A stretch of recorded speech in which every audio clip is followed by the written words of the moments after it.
Hi friends, today I'm going to read you a book called Mr. Seahorse. It's written by the author Eric Carle. You probably recognize the illustrations right away.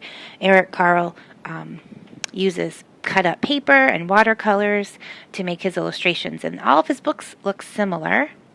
I thought since we were studying the Great Barrier Reef of Australia, it would be a good time to read Mr. Seahorse. So in Mr. Seahorse, there are some words that I want you to be able to know what they mean. So the first word is drifted. Any ideas about what drifted could mean? So think about if you've ever went swimming in the ocean or went swimming in a pool. If you kind of are just floating in the water, you don't stay in one place, do you? You move slowly. When that happens, it's called a drift. So if you went swimming and you were floating, you drifted to the other side of the pool. The next word is hidden. What do you think hidden means? Yep, to hide something. If you can't see it, well, it's hidden. There are some very special pages in this book where some of the sea animals are hidden. How about the word delighted? What does delighted mean?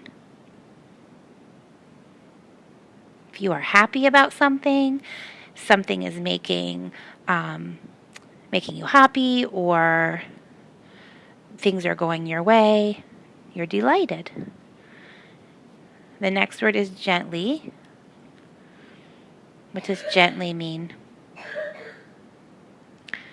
If you're doing something softly, not hard. Mr. Seahorse.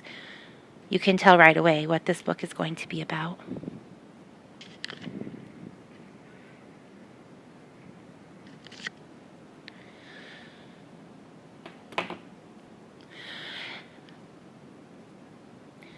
Mr. and Mrs. Seahorse drifted gently through the sea. Mrs. Seahorse began to wiggle and twist, this way and that. "It's time for me to lay my eggs," she said. "Can I help?" asked Mr. Seahorse. "Oh, yes, thank you," said Mrs. Seahorse, and she laid her eggs into a pouch on Mr. Seahorse's belly. "I'll take good care of our eggs," said Mr. Seahorse. "I promise." Oh, friends, are you making a connection to another animal we learned about, where the dad takes care of the eggs? Did you say the emperor penguin? That's what I was thinking of too. As Mr. Seahorse drifted gently through the sea, he passed right by a group of trumpet fish hidden in a patch of reeds. This book is better in person, friends, but I'm going to turn this special page and you will see the trumpet fish. Are you ready? Do you see them?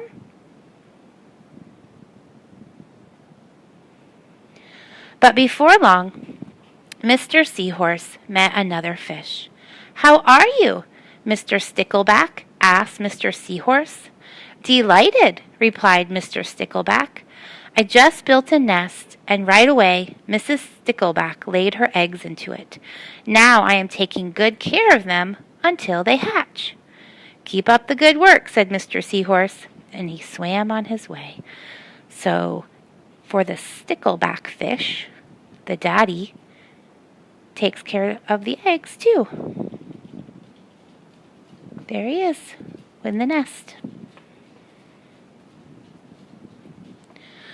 As Mr. Seahorse drifted gently through the sea, he passed right by a lionfish hidden behind a coral reef.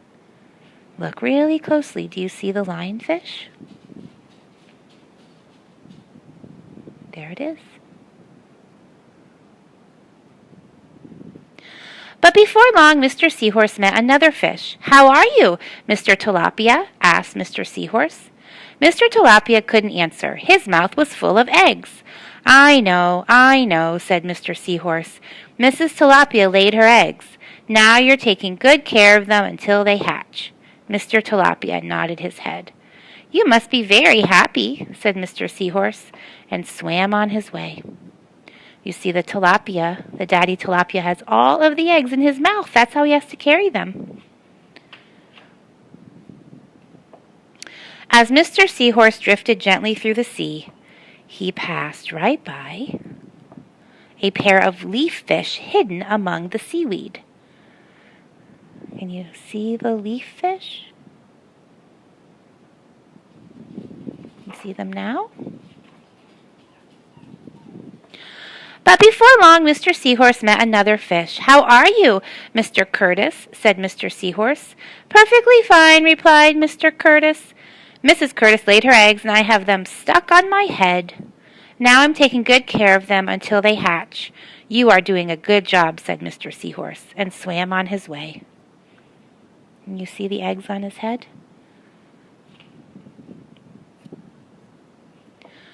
As Mr. Seahorse drifted gently through the sea, he passed right by a stonefish hidden behind a rock. I think this is the hardest one to see. There it is. It looks like a stone. Must be that's why they call it stonefish. But before long, Mr. Seahorse met another fish. How are you, Mr. Pipe? Asked Mr. Seahorse. Couldn't be better, replied Mr. Pipe. Mrs. Pipe laid her eggs along my belly. Now I'm taking good care of them until they hatch. You should feel proud of yourself, said Mr. Seahorse, and swam on his way. Can you figure out why we named that fish Pipe? It's long like a pipe. Do you see the eggs lined up all along its belly? But before long, Mr. Seahorse met another fish. How are you, Mr. Bullhead? Asked Mr. Seahorse. Tip-top, replied Mr. Bullhead. Mrs. Bullhead laid her eggs, and the eggs hatched. Now I'm babysitting. You are doing a fine job, said Mr. Seahorse, and swam on his way. Look at all the little bullhead fish. Oh, friends, what's happening in Mr. Seahorse's pouch?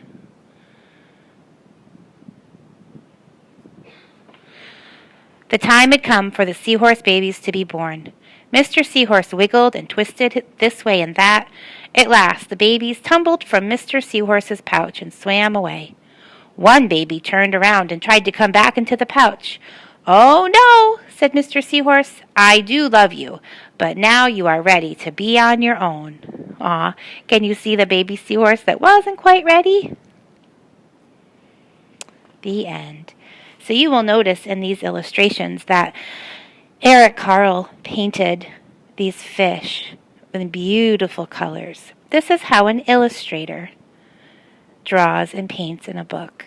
It's different from how a scientist would draw and illustrate. Later today, you're going to watch a short video about facts about seahorses.